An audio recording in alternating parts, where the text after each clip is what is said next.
Sejam bem-vindos para mais um vídeo no nosso canal, o segundo episódio.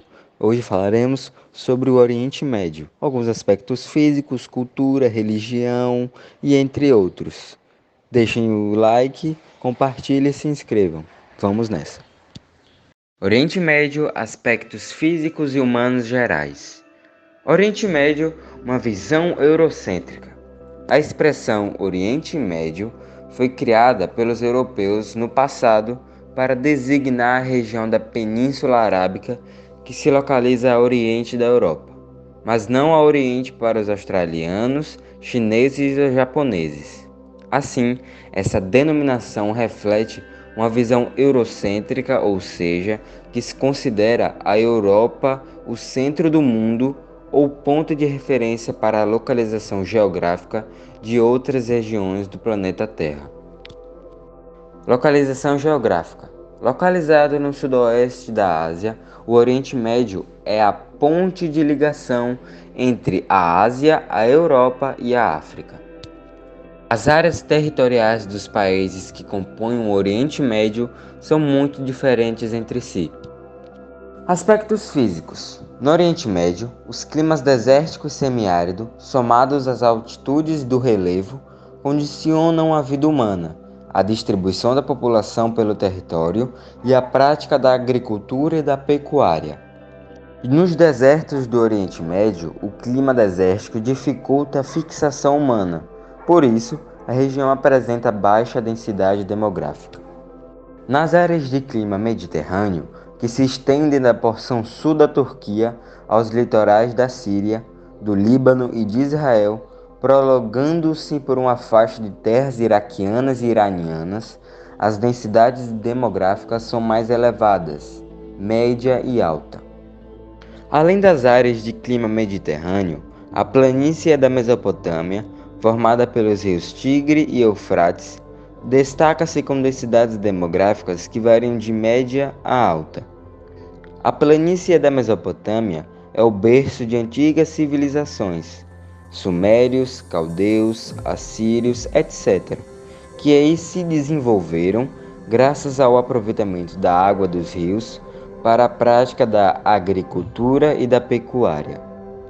Nas altas montanhas do Irã e na porção leste da Turquia e do Afeganistão, as altitudes elevadas e os climas frio e frio de alta montanha com queda de neve dificultam a fixação humana. Nas áreas desérticas, a precipitação é praticamente nula e a amplitude térmica é elevada. Nessas áreas, o aproveitamento agrícola só é possível por meio de técnicas de irrigação. Já nas áreas de clima mediterrâneo, que favorece o desenvolvimento da agricultura e da criação de gado, a precipitação média anual é de cerca de 900 milímetros e a amplitude térmica anual situa-se em torno de 20 graus. O Golfo Pérsico concentra a maior produção de petróleo do mundo, por isso também é chamado de Golfo do Petróleo. Abundância de petróleo e escassez de terras férteis e água. Das reservas mundiais de petróleo conhecidas, 48% se localiza no Oriente Médio. Entretanto, a região convive com a escassez de água e com poucas áreas favoráveis à agricultura. Os rebanhos de ovelhas, cabras e camelos não permanecem em uma mesma área, pois aí predominam estepes ralas, o que leva o pastoreio a se deslocar constantemente em busca de alimento. Com exceção das áreas onde surgem os oásis, a região é marcada por uma grande limitação para o desenvolvimento agrícola. População, religião e línguas.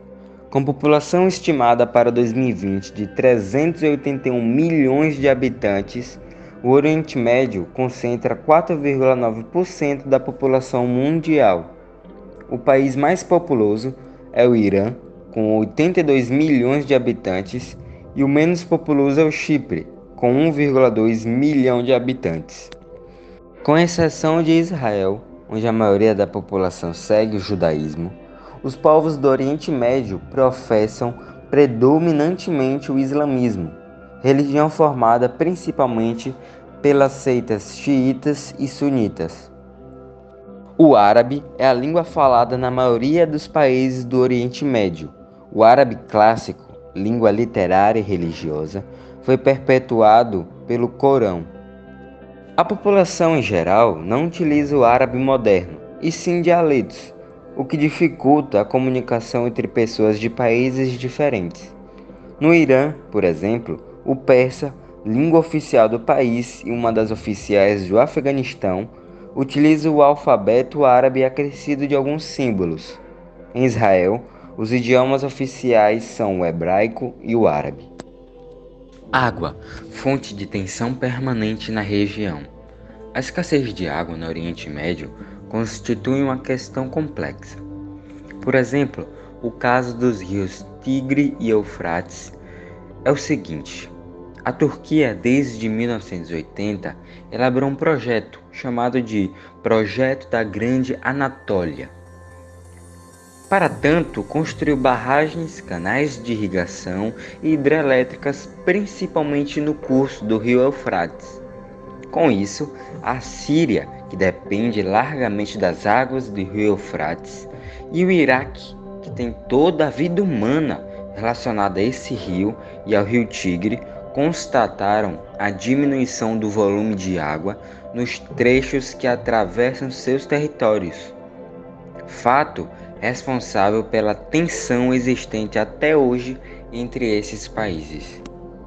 Temos também o caso da bacia hidrográfica do Rio Jordão, o qual abrange terras da Síria, do Líbano, da Jordânia, da Cisjordânia e de Israel. Dos 4 rios que formam o Rio Jordão, somente o Rio Dan tem nascente em Israel. Os rios Yarmouk e Banias nascem na Síria e o rio Hasbani nasce no sul do Líbano. O Rio Jordão tem pequeno volume de água em decorrência dos baixos índices pluviométricos anuais da região por onde passa e da forte evaporação provocada pelas elevadas temperaturas.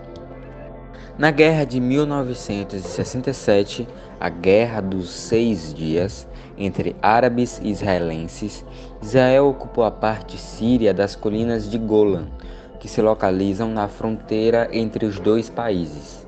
Essa ocupação, mantida até os dias atuais, não teve apenas o objetivo de proteger a fronteira israelense, visou também impedir que a Síria construísse um canal que desviasse parte das águas do rio Yarmouk. Caso o canal fosse construído, o volume de água do Rio Jordão diminuiria e isso afetaria a disponibilidade de água para Israel. A Guerra dos 6 Dias pode ser entendida também como a guerra pela água.